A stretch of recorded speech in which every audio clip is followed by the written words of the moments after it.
बदलेगा, सनातनी जीतेगा, सनातनी खेलेगा, सनातनी बदलेगा, सनातनी जीतेगा। तो न्यूज वॉच इंडिया आज ग्राउंड जीरो पर उतरा है और एक बार फिर हमारी मुलाकात धर्माचार्य देवकीनंदन ठाकुर जी महाराज से हो चुकी है। और सबसे बड़ी बात आपको बता दें कि यहाँ पर ग्राउंड पर जितना जोश युवाओं में दिख रहा है उतना जोश देवकीनंदन ठाकुर जी में भी दिख रहा है। बहुत बहुत स्वागत है आपका news watch India. News watch India, thank you. देखिए जितनी जोश भरी आपकी तस्वीर है ना, उतने ही जोश मुझे युवाओं के चेहरे पर यहाँ दिल्ली में आकर मुझे नजर आ रहा है। एसपीएल अब इससे अंदाजा लग गया है कि बड़ा खास होने वाला है आगे। मैं भगवान से प्रार्थना करता हूँ युवाओं के सपने साकार हों। अगर सनातनी सपोर्ट करेंगे, देखो सनातनी सिर्फ घर बैठ के सपोर्ट नहीं कर सकते। अगर हमें हमारे बच्चों का सपोर्ट करना है तो हमें मैदान पे भी जाना पड़ेगा, हमें इन लोगों को टैग भी करना होगा, हमें इनके लिए जय जय भी बोलनी पड़ेगी, हमें इनके लिए भगवान से प्रार्थना भी करनी होगी। तो अगर अपनों को आगे बढ़ाना है तो अपनों को साथ निभाना है, अपनों को आगे बढ़ाना है तो अपनों को साथ निभाना है। तो उसी भाव से मैं आया हूँ और इन बच्चों को सपोर्ट कर रहा हूँ। और हम तो देख रहे हैं कि टोपी भी लगाई हुई है आपने। मैंने एक वो जयपुर में मैंने बहुत बड़ी पारी खेली थी। इन लोगों ने 5-5 मैच ओवर का मैच रखा था, तो उसमें मैं सबसे ज्यादा रन मैंने मारे थे 76। तो इन्होंने ऑरेंज कैप मुझे दी है।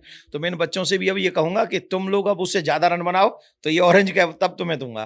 तो खैर ये तो मजाक की बात है, लेकिन इनको प्रमोट करने के लिए, इन बच्चों में उत्साह लाने के लिए ये सब मैं अपनी तरफ से जितना कर सकता हूं करूंगा। और मैं तो सनातनियों से निवेदन करूंगा, प्लीज आप जितना इनका सपोर्ट कर सकते हैं युवा बच्चों का। हमारे यहाँ कहते हैं युवा भारत का भविष्य है, और अगर युवा भारत के भविष्य को निशुल्क एक स्टेज मिले और एक ऐसा स्टेज जो इंटरनेशनल लेवल पे लोग उसे देखें, तो हम लोगों के लिए गौरव की बात होगी।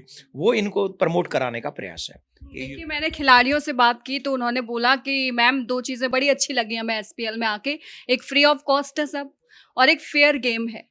और क्या क्या रणनीति जो है वो एसपीएल को लेकर बनाई है, क्योंकि आप तो मार्गदर्शन करने वाले। देखिए मैंने इनको कहा है कि जितने भी रन बने उन पे 500 रुपये एक रन पे होगा, और वो समाज की सेवा में दीनहीन जो लोग हैं, जो हमारी माता बहनें हैं या बच्चियां हैं जो पढ़ना चाहती हैं, वो और जब वो बोला नहीं जाए वो दिखना चाहिए उसी समय, मैच के समय भी कितने रन बन गए हैं तो इतना सेवा हम लोग कर रहे हैं। तो वो सेवा भी इनको युवाओं के एक एक रन बहुत कॉस्टली होंगे, और धर्म को बढ़ाने पर इनका एक रन धर्म को आगे बढ़ाना होगा सेवा के माध्यम से। तो ऐसे प्रतिभावान लोग ढूंढ रहे हैं जो ज्यादा रन बनाए। तो प्रयास करेंगे कि और फिर धर्म सनातन कहते हैं किसको है? सनातन कहते हैं जो दूसरों की हेल्प करना जानता है। सेल्फिश को नहीं कहते, सेल्फिश को हमारे यहाँ राक्षस कहते हैं। जो अपने लिए जीता है वो राक्षस है, और जो समाज के लिए, जो देश के लिए, जो धर्म के लिए जीता है वो ही जो है राम है, वही कृष्ण है, वही भक्त है, वही संत है, वही महात्मा है। तो इन बच्चों में जब ये अपने हाथों से माता बहन बेटियों की सहायता करेंगे, हेल्प करेंगे, बचपन में ये बीज जब इनमें आ जाएगा, जीवन भर हटा नहीं पाएंगे उसको। तो प्रतिभा और सेवा का अद्भुत संगम तो हमें एसपीएल में नजर आ रहा है महाराज जी। लेकिन एक सवाल और था मेरा कि देखिए टीवी पर लाइव प्रसारण इसका होगा, और सबसे बड़ी बात जहां स्टार को देखते थे वहां स्टार की तरह खेलने का मौका मिलेगा, तो ये बड़े इसके लिए प्रयास करना है ना, क्योंकि हम लोग क्रिकेट में जो ऑलरेडी क्रिकेटर स्टार बन चुके हैं उनको हम देखते हैं अभी तक। लेकिन मैं सनातनियों से एक रिक्वेस्ट करूंगा, अगर आप प्रयास करेंगे तो ये जो एसपीएल में खेल रहे हैं वो भविष्य के स्टार हो सकते हैं। अगर हम सब मिलकर इनका सपोर्ट करेंगे, हम लोग मंच दे रहे हैं, हम लोग इन्हें एक प्रयास कर रहे हैं कि तुम ये अच्छी प्रतिभावान लोगों को, लेकिन समाज जब इनके साथ खड़ा हो जाएगा तो ये भविष्य के स्टार हो जाएंगे। भाई वो अच्छी बैटिंग करते हैं तो स्टार है, वो अच्छी बॉलिंग करते हैं तो अच्छे स्टार हैं, वो अच्छे क्या नाम है कैच पकड़ रहे तो स्टार हैं। तो ये जब अच्छे कैच पकड़ें, ये जब अच्छे रन बनाएं, ये जब अच्छे सिक्स मारें, ये जब विकेट पकड़ें, तो आप इन्हें भी स्टार बनाइए। आप बना सकते हैं। सनातनी जगत, देखो बहुत बच्चे ऐसे हैं जो गरीबी से आए हैं, बहुत बच्चे हैं इनमें। मैं मिला हूं उन बच्चों से, जयपुर में मिला हूं, यहां भी मिलूंगा। गरीबी से बच्चे आए निकल के। अगर इनमें से 2-4 को हमने स्टार बना लिया, इनमें से 3 बच्चों को तो विदेश खेलने का अवसर मिलेगा free of cost. Free of cost in SPL में खेलने वाले बच्चों को विदेश खेलने का अवसर मिलेगा। वो बाहर की टीमों में जाके खेलेंगे और फ्री ऑफ कॉस्ट रहेगा। तो हम यही चाहेंगे कि इस सनातन प्रीमियर लीग को सनातनी प्रमोट करें। ठीक है महाराज जी, देखिए आईपीएल भी है और बड़े बड़े टूर्नामेंट्स हैं, तो फिर एसपीएल को ही क्यों युवा चुने? क्योंकि देखो वो वहाँ भी सीमित है ना दायरा। वहाँ तो एक सीमित है, लेकिन युवाओं का जोश तो असीमित है, युवाओं की संख्या तो असीमित है। हर जिसको वहाँ मौका नहीं मिल रहा है, अगर हम यहाँ उनकी प्रतिभा दिखवा कर उन्हें आगे बढ़ने का अवसर मिलेगा, ये अच्छा होगा। तो उसी को पर ध्यान में रखते हुए ये काम हो रहा है। तो महाराज जी, इसका जो लाइव प्रसारण होगा उसके बारे में तो हमने जानकारी ले ली है, लेकिन एसपीएल का भविष्य क्या है? क्योंकि देखिए सनातन को एकजुट करने तो आप निकले हैं, लेकिन एसपीएल से सनातन को क्या मिले? एसपीएल से सनातन को, देखो मैं हमेशा कहता हूँ कि मुसलमान भाई इसलिए बच्चे उनके ईमानदार मुसलमान हैं क्योंकि वो कुरान को जानते हैं। क्रिश्चियन भाइयों के बच्चे इसलिए ईमानदार क्रिश्चियन हैं क्योंकि वो बाइबल को जानते हैं, वो कुरान को जानते हैं।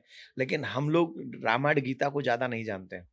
इस सनातन प्रीमियर लीग में जगत गुरु शंकराचार्य भगवान आ रहे हैं, जगत गुरु आ रहे हैं, प्रदीप मिश्रा जी आ रहे हैं, अनिरुद्धाचार्य जी आ रहे हैं, इंद्रेश जी आ रहे हैं, चिन्मयानंद बापू जी आ रहे हैं, त्रिलोचन दास जी महाराज आ रहे हैं। ऐसे तमाम संत आ रहे हैं जो इनको आशीर्वाद के साथ साथ ज्ञान भी देंगे। जीवन में जीने का एक 2 मिनट का ही उनका वक्तव्य मिले इनको, लेकिन एक व्यक्ति के भी ज्ञान को इन्होंने जीवन में उतार लिया तो बहुत कुछ ये युवा अपने धर्म से और क्रिकेट खेल से दोनों से जुड़ जाएंगे। तो इसलिए इन्हें भी अवसर मिलेगा। मेरे देश, हमारे देश का भविष्य है ना युवा, उस युवा को मंच मिले और आशीर्वाद मिले, पैसा मिले, इससे ज्यादा क्या चाहिए। एक तीखा सा सवाल है महाराज जी कि आपने बोला मुस्लिम लोग जो हैं वो अपने बच्चों को सिखाते हैं, ईसाई अपने बच्चों को सिखाते हैं, क्या हम अपने घरों में नहीं सिखा पा रहे हैं?